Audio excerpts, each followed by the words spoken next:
an old woman found a baby crying by the roadside. She didn't notice the $1 million necklace hanging from his neck. Her city daughter-in-law had just kicked her out, but even so, she couldn't bear to leave that child behind, so she took him home and raised him like her own grandson. 5 years flew by. She made a living sweeping streets, saving every penny just to feed the boy. And the boy grew up kind, smart, and thoughtful. He never looked down on her. In fact, he told his classmates, "She's my grandma." He even asked them to toss used bottles in the bin to make her job easier. One day, as they walked home after cleaning the streets, the boy suddenly collapsed, rushed to the hospital. The diagnosis, a congenital liver condition. He needed a transplant. The old woman was a match, but at her age, the surgery would be risky, and recovery would be painfully slow. Even the doctors tried to talk her out of it. He whispered, maybe the boy was abandoned because of this very illness, but she had long treated him like her own flesh and blood. Without hesitation, she sold her countryside home just to pay for the operation. She didn't know, miles away, in a lavish mansion, a tycoon's wife was crying over a faded photo. Years ago, their child was stolen in the chaos. While the family fled from danger, they never stopped searching. They believed he was still alive. Just as the old woman and the boy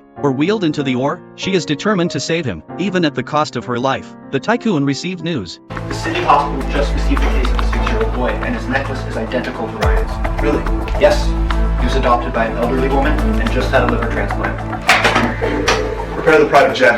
We're going to meet our son and thank our benefactor. Yes, sir. The surgery went well. The old woman woke up, weak but alive. She handed over her bank card to cover the recovery bills, but was told it had been frozen. All her money was on that card. Panicked, she begged the staff to double-check, only to see her son and daughter-in-law walk in. She smiled, thinking they'd come to visit, but then the daughter-in-law snapped. Who's asking about your surgery? We're talking about you selling that house back home. Why didn't you even say it? Ryan's illness couldn't wait any longer. And you sold that house to save that little stray? Is his life really worth that much? How can I not be thinking about Ben?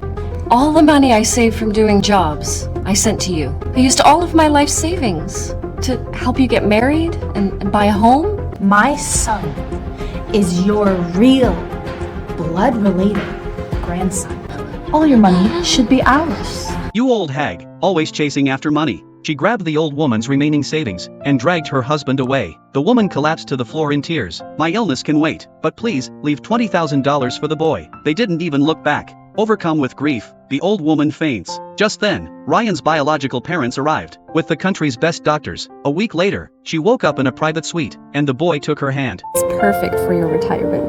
The tycoon handed her black cards, properties across the country, anything she wanted. But she smiled and said, I'm just an old woman from the countryside. I'm not used to luxury. The boy threatened, if you don't stay, I'm not eating.